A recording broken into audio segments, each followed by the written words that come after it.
Mateo, ika-22 kabanata. Ang talinhaga tungkol sa kasalan. Muling nagsalita sa kanila si Jesus sa pamamagitan ng talinhaga. Sinabi niya, "Ang kaharian ng langit ay katulad ng isang haring nagdaos ng isang handaan para sa kasal ng kanyang anak na lalaki. Isinugo niya ang kanyang mga lingkod upang tawagin ang mga inanyayahan, ngunit ayaw nilang dumalo. Muli siyang nagsugo ng ibang mga lingkod at kanyang pinagbilinan ng ganito, 'Sabihin ninyo sa mga inanyayahan na nakahanda na ang mga pagkain. Napatay na ang aking mga baka at mga pinatabang guya at handa na ang lahat. Halina kayo.' Ngunit hindi ito pinansin ng mga inanyayahan. Sa halip, pumunta sila sa kani-kanilang lakad. May nagpunta sa kanyang bukid at mayroon namang nag-asikaso ng kanyang negosyo. Sinunggaban naman ng iba ang mga lingkod. Hinamak at pinatay. Galit na galit ang hari kaya't pinapunta niya ang kanyang mga kawal upang puksain ang mga mamamatay taong iyon at sunugin ang kanilang lungsod. Pagkatapos, sinabi niya sa kanyang mga lingkod, 'Nakahanda na ang mga pagkain, ngunit hindi karapat-dapat ang mga inanyayahan. Pumunta kayo sa mga lansangang matao at inyong anyayahan sa kasalan ang lahat ng makita niyo.' Pumunta nga sa mga pangunahing lansangan ang mga lingkod at isinama nila ang lahat ng kanilang natagpuan, masasama't mabubuti, at napuno ng mga panauhin ang bulwagang pangkasalan. Pumasok ang hari upang tingnan ang mga panauhin. Nakita niya ang isang taong hindi nakadamit, pangkasalan.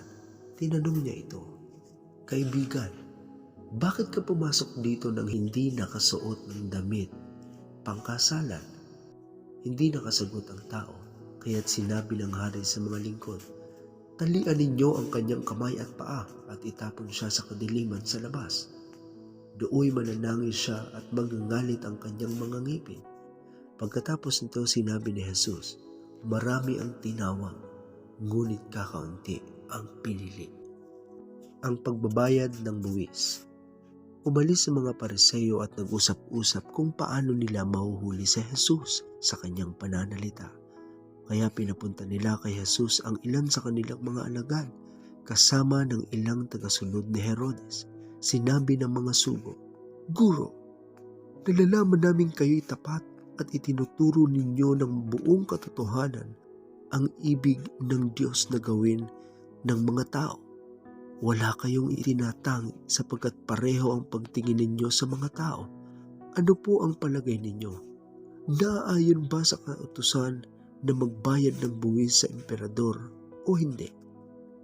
Alam ni Jesus ang kanilang masamang layunin kaya't sinabi niya, "Kayong mga mapagkunwari, bakit nais ninyo akong hulihin? Ipakita ninyo sa akin ang isang salaping pambuwis." At ipinakita nga nila ang isang salaping pilak.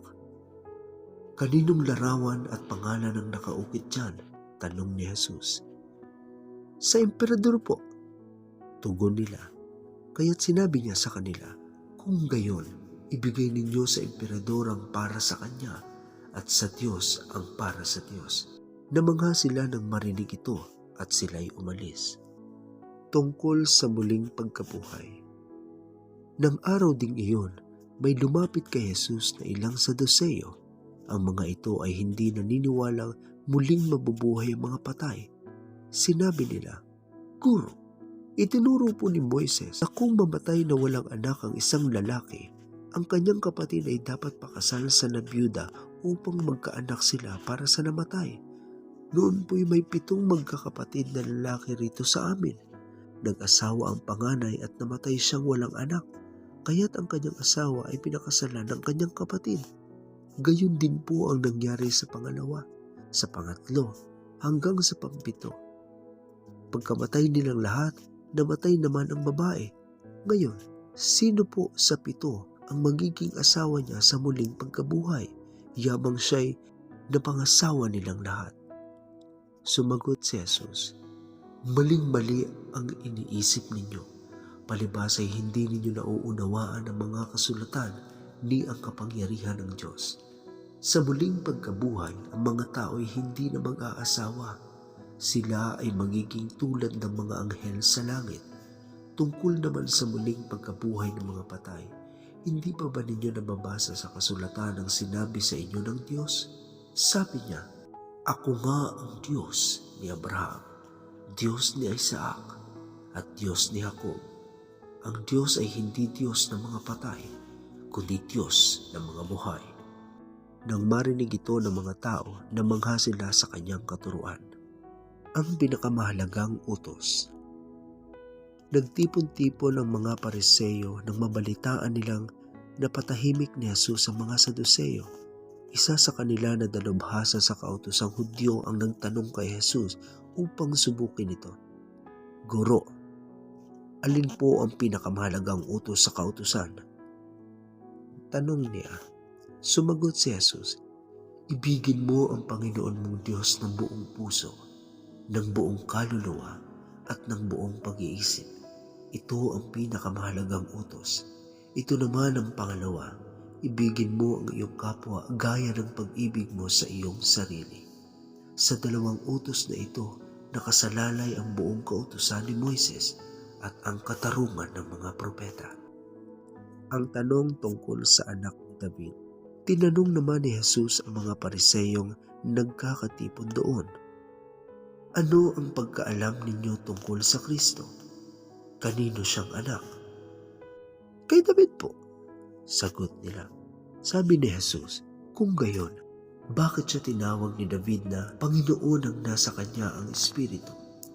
Ganito ang kanyang sinabi, 'Sinabi ng Panginoon sa aking Panginoon, maupo ka sa kanan ko hanggang lubusan kong mapasuko sa iyo ang mga kaaway mo.' Ngayon, kung si David ay tumawag sa kanya ng Panginoon, paanong masasabing anak ni David ang Kristo?" Isa man sa kanila'y walang nakasagot, at mula nooy wala nang nangahas magtanong sa kanya.